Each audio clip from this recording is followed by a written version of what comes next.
À Libreville, ouverture ce matin de la 7e réunion annuelle des mandataires du Conseil gabonais des chargeurs. L'événement est parrainé par le ministère des Transports et l'objectif étant de booster le développement économique dans ce secteur d'activité. Stevie Oyana.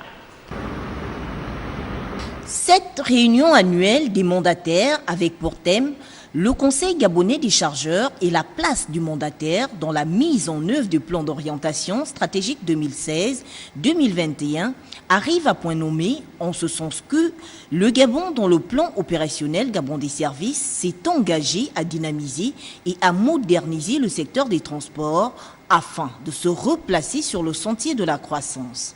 Nous fondons beaucoup d'espoir sur les résultats de cette 7e réunion annuelle des mandataires.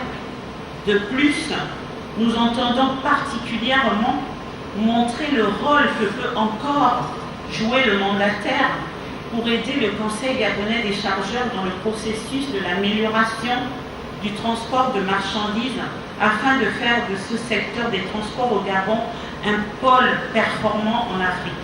La présente réunion, qui s'inscrit dans le cadre de l'évaluation traditionnelle des activités menées par les mandataires et les professionnels de ce secteur d'activité, vise, entre autres objectifs, à rendre fluide le transport des marchandises, aussi à mieux repenser le rôle positif du transport sur le développement économique du pays. Le développement du secteur des transports constitue donc une des priorités du gouvernement gabonais. Je profite de l'opportunité qui m'est offerte pour suggérer au Conseil gabonais des chargeurs de faire une évaluation sans complaisance des activités menées par les mandataires à l'international, tant sur la délivrance des bordereaux de suivi des cargaisons que sur l'assistance portée aux chargeurs de leurs zones de compétences respectives.